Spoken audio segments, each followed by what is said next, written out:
नमस्कार.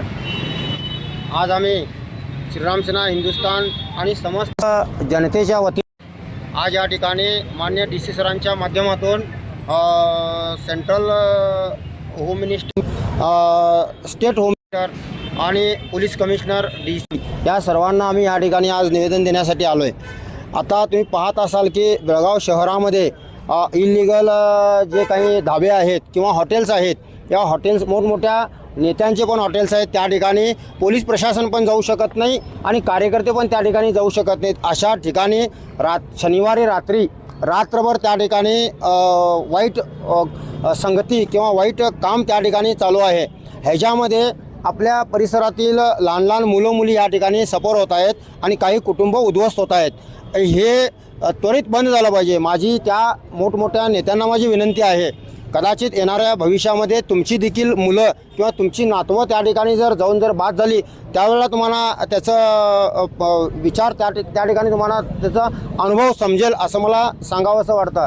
DC सरांना माझी विनंती आहे किंवा प्रशासनाला विनंती आहे, असली कोणतीही कामं जर चालू असतील बेळगावमध्ये तर त्या ठिकाणी कोणतीही मुलाजमा न करता कोणत्याही नेते मंडळीचं असो किंवा गरीब माणसाचं असो किंवा आणि कुणाचं तरी असो ते हॉटेल्स ते त्वरित बंद झालं पाहिजे. ही मागणी समस्त नागरिकांच्या वतीनं आम्ही करतो आहे.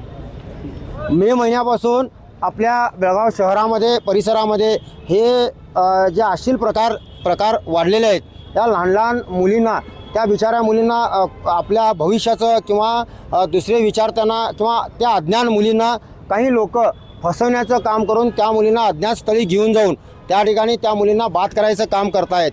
तर माझी विनंती सरकारला ही आहे की अशा ही जी कृत्य चालू आहेत, या कृत्यांमध्ये गावलेले जे आरोपी आहेत त्या आरोपींना लवकरात लवकर ताबडतोब त्यांना सजा झाली पाहिजे. आता काय होतं आहे की आरोपी हे असे काम करतायत, घाणेरडं काम करतायत आणि त्यानंतर त्यांना लगेच जामीन मिळते आणि ते बाहेरून आणि मोकार तेच काम करतायत. तर त्यामध्ये सफर झालेल्या त्या लहान लहान मुली त्या आणि डिप्रेशनमध्ये जात आहेत आणि व्याप करून घेत आहेत की आमचं इतकं शोषण झालं, आमच्यावर इतका त्रास झाला, अन्याय झाला, तरी देखील हे 2 महिन्यामध्ये 4 महिन्यामध्ये हे आरोपी बाहेर आले. माझी विनंती सरकारला आहे, असे आरोपी जे मोकाट सुटत आहेत त्यांना जामीन मिळू नये. जामीन झालेले जे आहेत त्यांना देखील तुरंत ताबडतोब त्यांनी जेलमध्ये घालावं, त्यांच्यावरती कारवाई झाली पाहिजेत. एक. दुसरं, आता आपण पाहतोय की या 8-10 दिवसापूर्वी एका मोठ्या नामांकित इंजिनिअरिंग कॉलेजमध्ये त्या कॉलेजचा HOD त्या ठिकाणी तिथल्या असंख्य ज्या फर्स्ट इयरला आलेल्या मुली, 10वी पासून फर्स्ट इयरला आलेल्या मुलींना त्यांना काहीतरी वेगळं खोटं नाटं सांगून तुम्हाला जास्त मार्क्स घालतो असं सांगायचं, काही मुलींना तुम्हाला फेल करतो असं सांगायचं, काही मुलींना तुम्हाला कॉलेजमधून काढून टाकतो असं सांगायचं.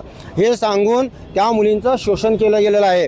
त्या कॉलेजचा जो HOD आहे, त्या HODकडे आपण पाहिलं असता, आपल्या संघटनेच्या कार्यकर्त्यांनी पाहिलं असता, त्याच्याजवळ 700 मुलींचे फोटो त्या ठिकाणी आहेत, 100 मुलींचे फोन नंबर्स त्याच्याकडे आहेत. आणि सध्या आपल्याकडे 2 मुली तक्रार घेऊन आल्या की या सरानं असा आमच्यावरती अन्याय केला आहे. अशा असंख्य मुली या सफर जात आहेत. काही लोक आपल्या आबरूला घाबरून आपलं नाव खराब होतं म्हणून समोर येत नाही आहेत. काही लोक पैशाला घाबरून आपल्या ओपनला येत नाहीत.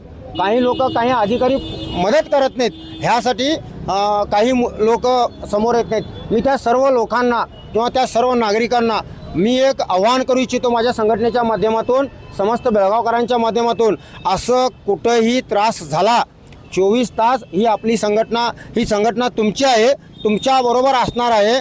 तुम्ही नुसतं बस आम्हाला कंप्लेंट करा, पोलिसांच्या पुढे जाऊन आपण कार्य करू. येणाऱ्या काळामध्ये हे सगळं घडत असताना, ताजं असतानाच बेळगुंदीचं प्रकरण काल परवा दिवशी झालं. यासाठी कुठंतरी शासन कडक पाहिजेत असं तुम्हाला वाटत नाही? तिथं मी चौकशी केली, त्या ठिकाणी चौकशी केली असता त्या ठिकाणी वेगळे विचार माझ्या कानावरती आलेत. त्यासाठी मी तो विषय ह्याच्यामध्ये घेतलेला नाही आहे. ते थोड्या दिवसामध्ये ते डिपार्टमेंट आणि ते तिथं त्या ठिकाणी ते डिक्लेअर करतील, त्यावेळेला आपण त्याच्याबद्दल बोलू. परंतु ज्या आत्ता माझ्या निदर्शनाला, म्हणजे आम्ही सखोल त्याच्यामध्ये जाऊन विथ प्रूफ सकट हे काढलेले जी प्रकरणं आहेत, ह्या प्रकरणाबद्दल मी या ठिकाणी बोलू इच्छितो की असे प्रकार घडत आहेत. हे प्रकार घडत असताना नागरिकांनी असेल किंवा माझ्या लहान लहान त्या मुली असतील, कोणालाही न घाबरता त्यांच्या आईवडिलांना सांगावं. आईवडिलांनी देखील त्यांच्याकडे लक्ष नाही दिलं तर संघटना त्यांच्या पाठीमागे 24 तास काही कोणतंही मनामध्ये संकोच न आणता या कामासाठी राहील. येणाऱ्या काळामध्ये मी तुमच्यासमोर अनेकदा सांगू इच्छितो की मी आव्हान करू इच्छितो, या मानसिकतेची जी लोक असतील त्यांनी जर असं जर केलं तर यापुढे संघटना गप बसणार नाही. यापुढे संघटना रोडवर नाही, त्यांच्या घरामध्ये घुसून त्यांना त्या ठिकाणी चोख उत्तर त्या ठिकाणी देण्याचं काम आज संघटनेनं घेतलेलं आहे. गेल्या 15 ते 20 दिवसांपासून हे तिसरं प्रकरण आहे की मुली सुरक्षित नाही आहेत. तर याच्याबद्दल पोलीस प्रशासनाने कठोर अशी कारवाई म्हणजे शासन कुठेतरी कडक पाहिजे यासाठी. शासन हे कडकच आहे. शासन कडक नाही असं म्हणता कामा नये.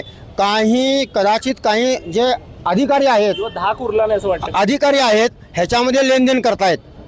काही अधिकारी आहेत ह्याच्यामध्ये लेनदेन करतायत. त्या अधिकाऱ्यांचं पण लवकरात लवकर त्यांचं पण सोक्षमोक्ष लावला जाईल. परंतु मी तुमच्या माध्यमातून पोलीस कमिशनरांचं अभिनंदन पण तितकंच करू इच्छितो, कारण आपण पाहिलं असता याच्या अगोदर कोणताही पोलीस कमिशनर असतील तर असे जे ड्रग्स, गांजा हे जे 2 नंबर कामं जे आहेत ह्या कामावरती नियंत्रण या पोलीस कमिशनरांनी ठेवलेलं आहे. आम्हाला सर्वांना निदर्शनाला येतं.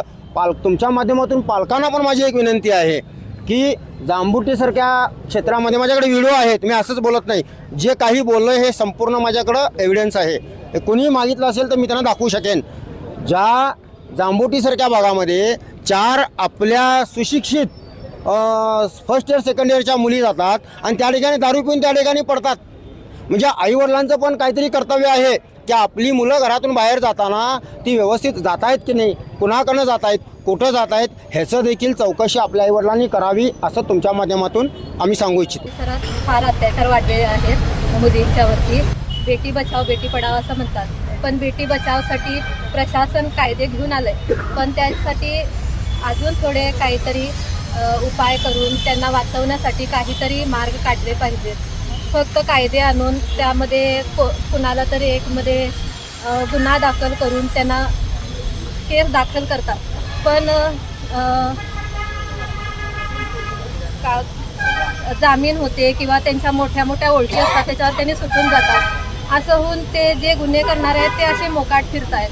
अशावर मुली ह्यामध्ये सुरक्षित नाही आहेत. मुली सुरक्षित होण्यासाठी काहीतरी केलं पाहिजे. एक कोणतरी मोठे अधिकारी येत असतील तर त्यांच्या सुरक्षेसाठी केवढी व्यवस्था केली जाते, पण हेच जर मुलींच्या बाबतीत असेल तर केलं जात नाही आहे.